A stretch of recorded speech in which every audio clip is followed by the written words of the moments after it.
Welcome to Illuminati Silver. We tell you the truth about silver. Today is Sunday, the 23rd of October 2022. And last week we saw gold and silver prices rise slightly. However, there was not an enormous amount of economic data being published last week, and we saw the Bank of Japan sell US dollars, which accounts really for both of their rises. This coming week, however, we have very important data on Friday. What is it? How may it affect the price of gold and silver this coming week? Well, let's take a look.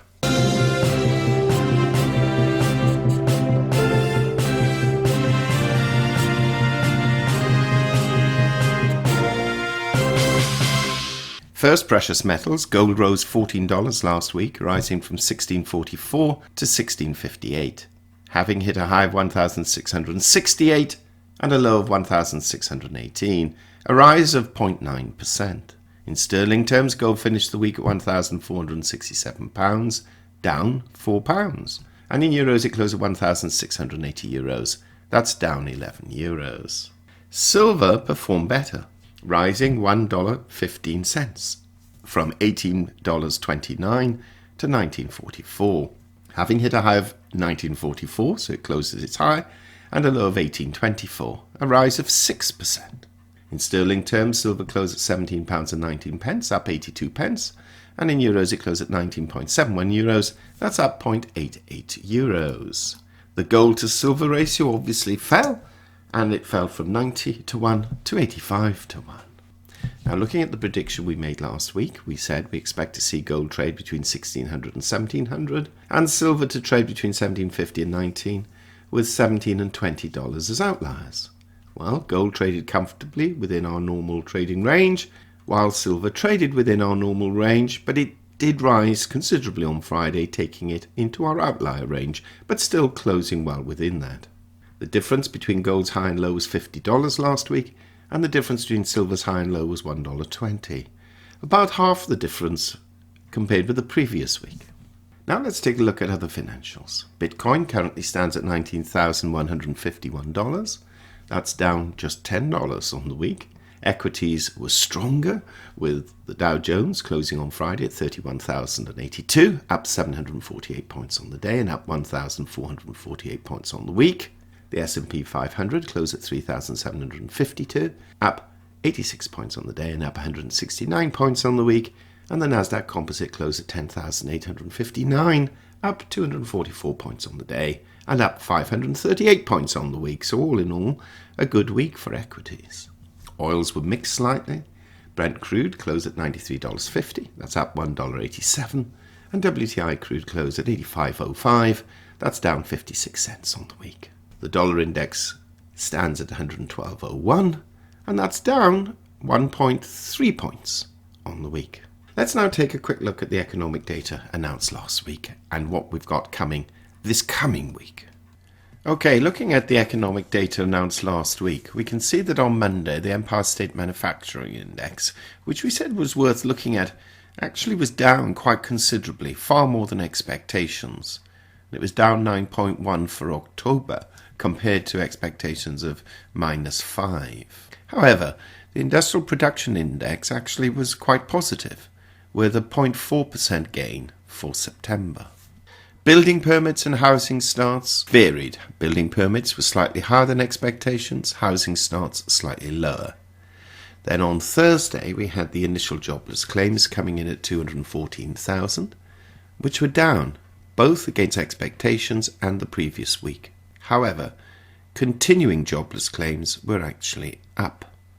And then we had the leading economic indicators announced that morning at -0.4%, compared with -0.3. And then on Friday, we had the index of common inflation expectations for quarter 3 at 3%, compared with 3.1. So really a mixed bag of data, none of it particularly that important. However, that cannot be said for this coming week. On Monday, we have the S&P US Manufacturing and Services PMIs. They're worth noting. On Tuesday, we have the Consumer Confidence Index, again worth noting. Wednesday, trading goods and new home sales. Okay, we'll take a look at that, but we don't think that's going to have a huge impact. However, what's going to gradually become more important will be Friday, but on Thursday we have real gross domestic product as well as the jobless claims.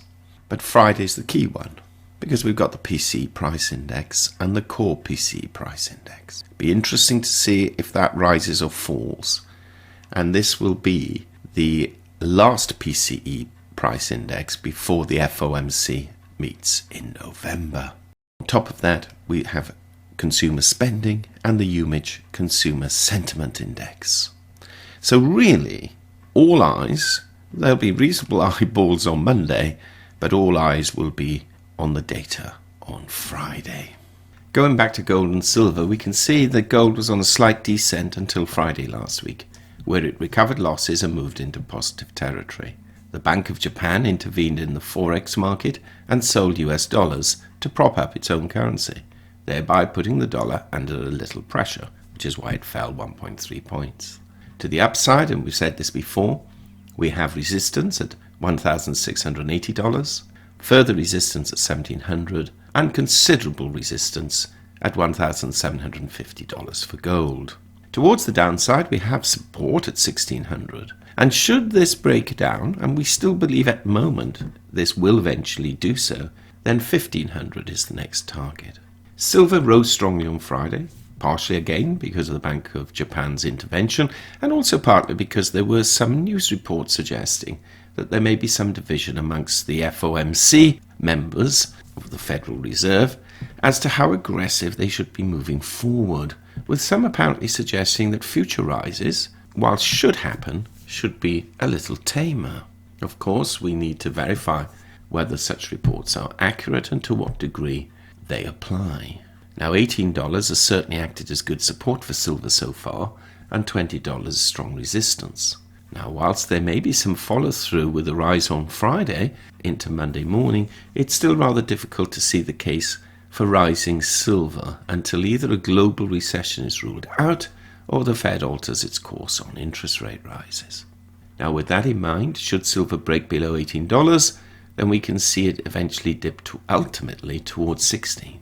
And it will be at that point when we will see if it can follow through downwards towards 15 or not, or whether it'll be around that level a pivot could actually occur.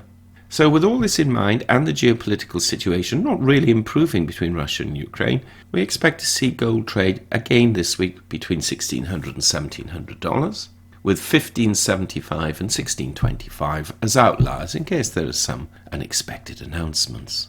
Silver may be a little more dynamic, and so we expect it to trade between $18.75 and $20.50, and because of the expected data announcement on PCE on Friday, we can expect to see a spike either upwards or downwards, and so we're going to be a little more cautious with our outlier range and suggest that silver could actually move between $17.50 and $21.25.